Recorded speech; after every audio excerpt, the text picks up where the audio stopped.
So what did you get from the film Civil War? Yeah, so this one unfortunately felt too close to home, felt too real. And not to say it was a bad movie at all, it was a good movie, but just the topic, and it felt very, almost like a documentary. It was so possible.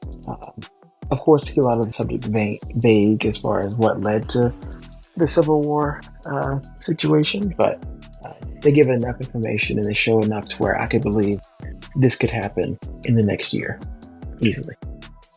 Yeah, I feel like something like this definitely could happen, and I think the premise is pretty good.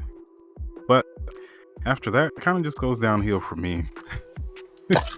Because it was an interesting approach.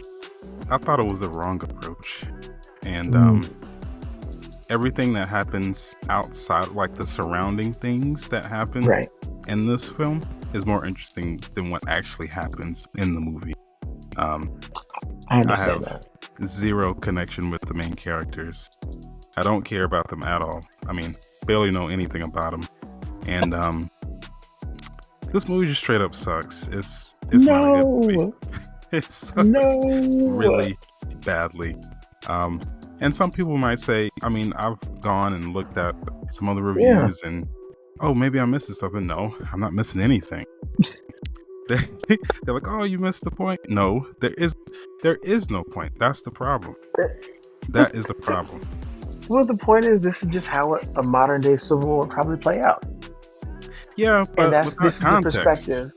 This is the perspective of those who would document it, because in the world we're in, where more people have more access to phones and internet and all kinds of things, it'd be interesting to see how we decide what media is a correct representation of a war like this. But I hear you as far as this feels like, remember Lion King 1.5? Now, I love Lion King 1.5, but it is very much the background of what's going on during Lion King. And this felt like the background of what's going on in the Civil War. So I get that. Yeah, we're following these journalists who, take pictures during the war. And that's fine. I mean, I think it would be fine if we just got them in addition to the main story of what this whole thing is about.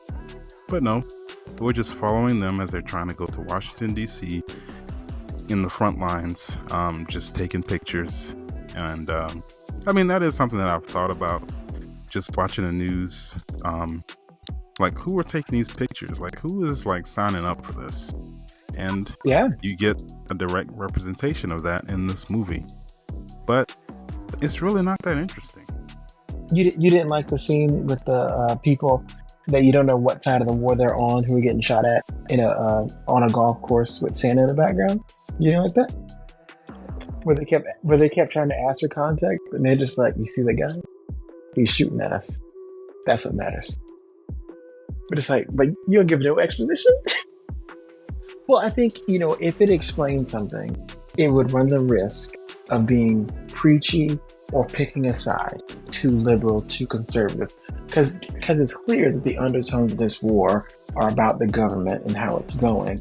So if the movie had picked a side, or even if it showed both sides, it would still make people feel like, oh, this is propaganda for X agenda. So having it be vague like this allowed you to watch the movie without there being any political undertones to make you upset. This movie doesn't tell. Yeah. And that's unfortunate. Thanks for watching. And if you would like to be featured on our podcast, make sure to click the link in the description.